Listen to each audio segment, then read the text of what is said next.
Oversea Under Stone by Susan Cooper, Chapter 14. Barney blinked at the darkness. His eyes grew accustomed to being out of the sunlight. Vague objects took shape in the dark.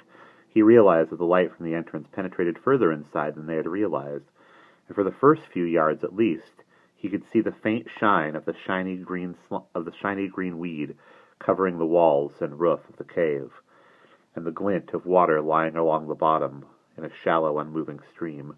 He moved warily forward, one hand touching the roof and the other stretched out to one side.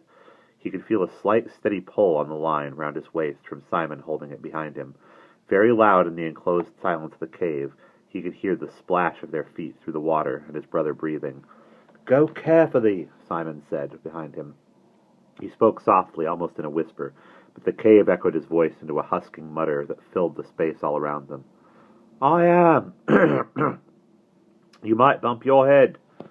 "You might bump yours. Mind this bit here, it comes down lower. Put your hand on the roof and you'll feel it." "I can," Simon said fervently. His neck was bent uncomfortably downward. Taller than Barney, he had to stoop slightly, all the while to avoid hitting his head on the slimy rock above. Occasionally a large cold drop of water dripped down inside his shirt collar. "Isn't it cold? Freezing!" Barney's shorts were clinging clammily to the tops of his legs, and he felt the air chill through his shirt. He was finding it more and more difficult to make out any shapes around him, and soon he paused uneasily, feeling the darkness close in as if it were pressing on his eyes. Groping upwards, his fingers could no longer feel the roof. Ahead of him it rose out of reach, and he clutched at air. "Wait a minute, Simon!" His voice came eerily back at him from all sides. "I think it gets higher here, but I can't see a thing now. Have you got those matches?" Simon felt his way along the line to where Barney stood. He touched his shoulder, and Barney felt more comforted at the contact than he would have admitted even to himself. "Don't move! I'm letting go of the line for a minute." Simon groped in his pocket for the matches and opened the box, feeling the edges carefully to make sure he had it the right way up. The first two matches grated obstinately on the box as he tried to strike them, and nothing happened.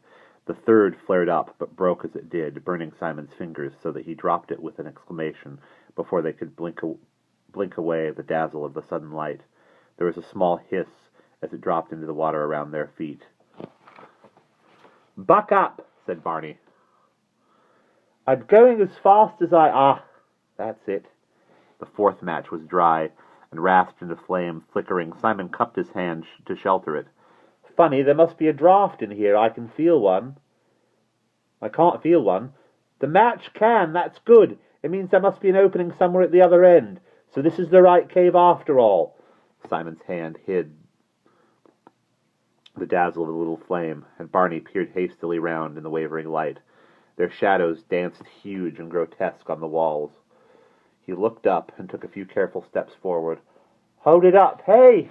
Come on! The roof does go in higher here. You'll be able to stand upright." Simon stepped cautiously toward him, bent over the match and straightened his back with a gasp of relief. Then the match burned his fingers and he dropped it. At once the darkness wrapped them like a blanket again. "Hang on, I'll light another one." "Well, wait a minute. We don't want to waste them. I could see a bit of the way ahead when it went out. So we can go that far before you light the next." Barney shut his eyes. Somehow, even though the cave was just as dark when his eyes were open, he found shutting them gave him a sense of being safer. Still touching the slippery wall with his fingertips, he moved 2 or 3 paces forward. Simon followed him with one hand on his shoulder, staring ahead into the darkness, but seeing as little as if a thick black curtain were hanging close before his face. They went on into the cave for what seemed like a long time.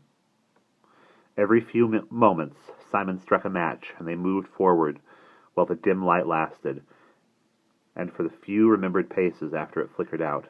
Once they tried to light the candle stump, but it only sputtered obstinately, so Simon put it back in his pocket. The air was cold, but fresh on their faces, although there was a smell all round them of salt and seaweed, as if they were under the sea.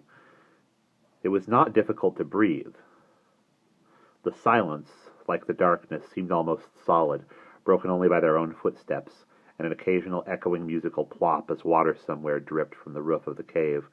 As Simon was standing still, fumbling with the matchbox again, Barney felt the line round his waist jerk tight and dig into him, once, twice. "There's 2 poles on the line. It must be Jane. 10 minutes. Gosh, I thought we'd be in here for hours." "I'll signal back," Simon said. He struck a match and saw the line thin and taut in its light.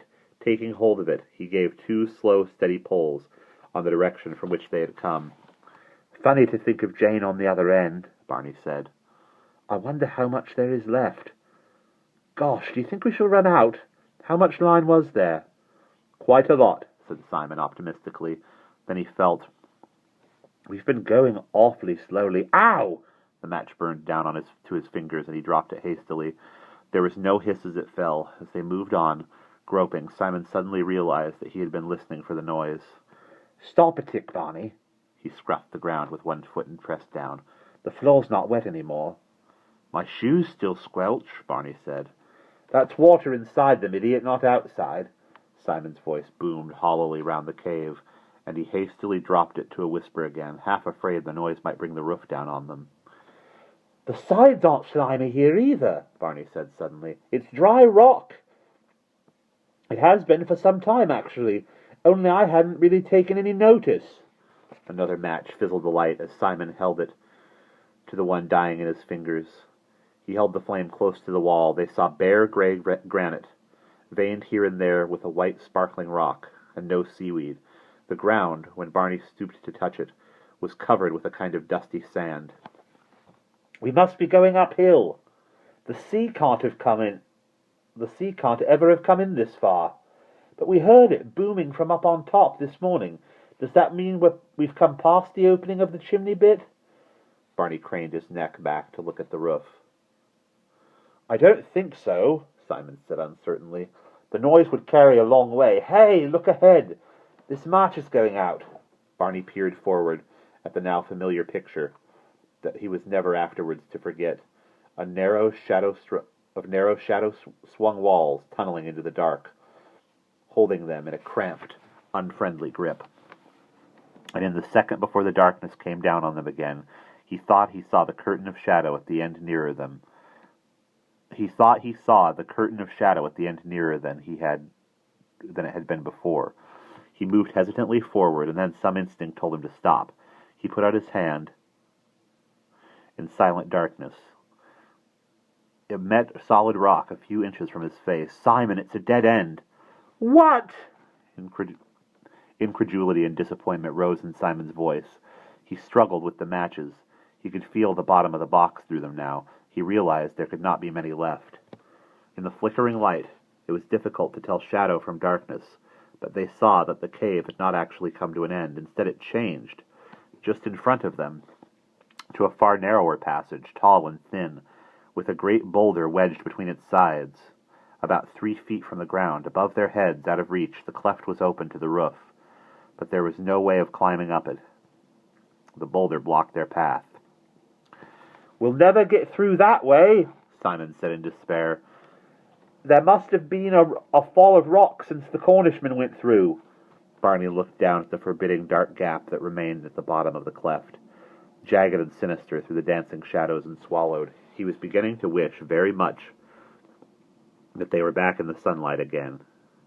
Then he thought of the Grail, and then of Mr. Hastings' face. "I can get through underneath if I crawl." "No," Simon said at once. "It's dangerous." "But we can't go back now." Barney gained confidence as he began to argue. "We've got this far. We may be just a few feet away from it. I'll come out again if it's too narrow. Oh, come on, Simon, let me try." The match went out. "We haven't got many left," Simon said out in the darkness. "They'll run out soon.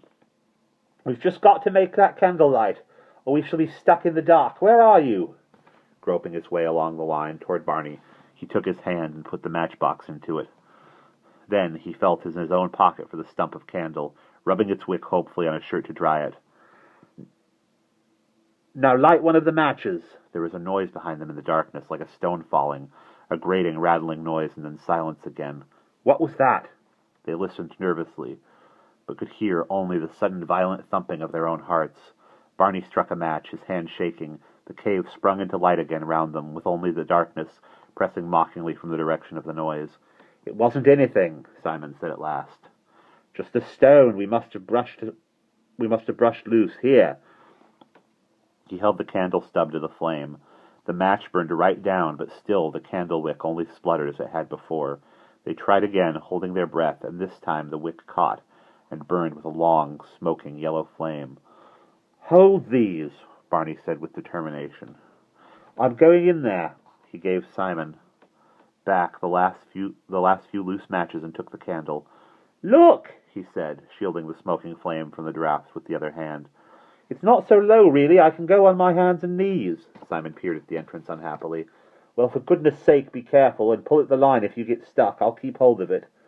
Barney went down on his hands and knees and crawled into the dark opening beneath the wedged rock, holding the dangerously flickering candle in front of him.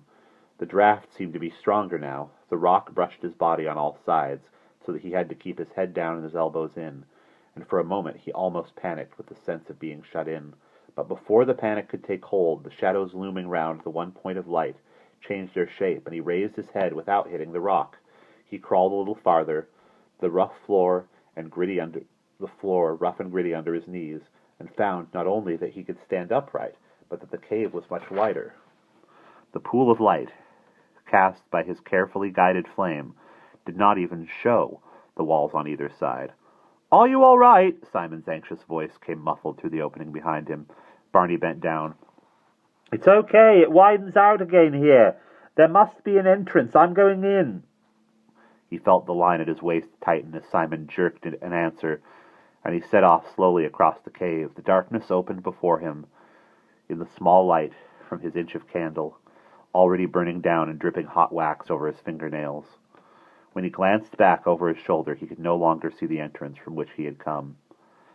"Hello!" Barney said tentatively into the darkness. His voice whispered back at him in a sinister, eerie way, not booming and reverberating around as it had in the narrow tunnel-like cave they had come through, but muttering far away, high in the air. Barney swung round in a circle, vainly peering into the dark. The space